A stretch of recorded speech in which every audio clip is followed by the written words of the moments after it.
bila dia mula berceloteh sendiri dan kemudian menjawab balik pada dirinya sendiri, itu namanya separuh gila. Peringkat kedua, bila dia membebel dan mengomel sendiri, kemudian dia menjawab balik dan percaya pula pada bila dia jawab kembali itu, tandanya memang dah dan sahlah dia gila. Satu lagi jenis gila adalah berbuat sesuatu secara berulang kali dengan tata cara yang sama tetapi mengharapkan hasil yang berbeza. Dalam melaksanakan sesuatu dasar misalnya, kita tidak boleh terlalu dogmatik sehingga yang menjadi tumpuan adalah wahana atau pendekatan digunakan berbanding keberhasilan atau outcome. Ini kerana alat dan pendekatan boleh berubah di perjalanan masa. Wahana dan kaedah yang sesuai hari ini mungkin akan lapuk 10 tahun dari sekarang. Begitulah kereta kuda dan mesin telegraf yang suatu ketika dahulu adalah alat dan pendekatan yang terbaik untuk zaman bahari. Kini sudah tidak atau sudah jarang digunakan. Contohnya, apabila mula digubal dasar ekonomi baru, menyasarkan peningkatan pemilikan ekuiti Melayu dan Bumiputera dari 2.4% pada 30% dalam tempoh masa 20 tahun. Namun begitu, sehingga dasar ekonomi baru tamat pun, matlamat ini masih belum dapat diterjemahkan.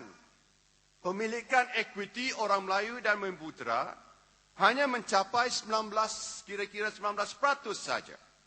Oleh itu, matlamat ini diteruskan di bawah dasar pembangunan nasional, dasar pembangunan wawasan, dan kini misi nasional menggunakan pendekatan yang tidak jauh berbeza.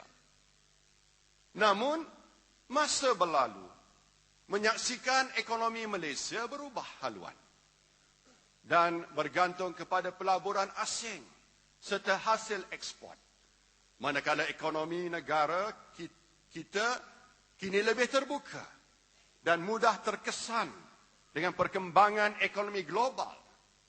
Mengikut laporan Pertubuhan Perdagangan Sedunia tahun 2008, Malaysia adalah negara pengekspor barangan yang ke-21 terbesar di dunia.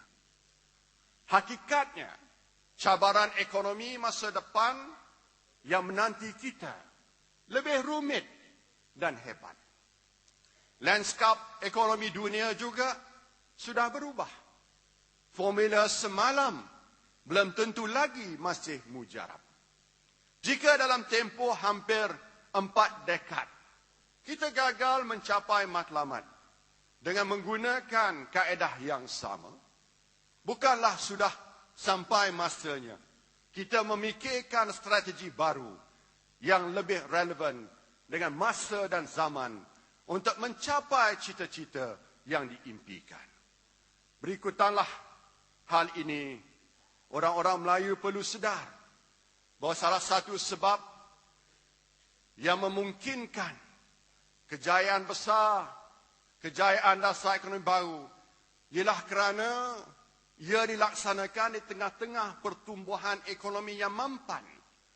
Perangkaan menunjukkan bahawa pukul rata pertumbuhan ekonomi negara di antara tahun 1971 hingga 1990 adalah pada kadar 7.1%.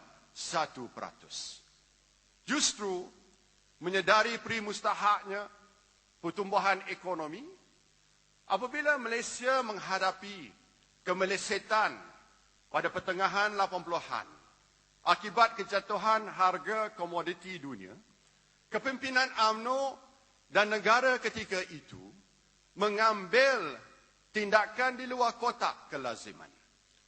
Telah ditangguhkan ketika itu elemen-elemen utama dasar ekonomi baru bagi mengembalikan ekonomi negara ke landasan pertumbuhan. Ini dibuat melalui pewujudan persekitaran yang subur untuk pelaburan terus asing, terutamanya dalam bidang pembuatan. Strategi ini ternyata telah berjaya. Kutipan cukai kerajaan bertambah, peluang pekerjaan melata dan ekonomi negara berjaya pulih dari kemelisitan. Hasilnya, pelaksanaan dasar ekonomi baru telah dapat diteruskan.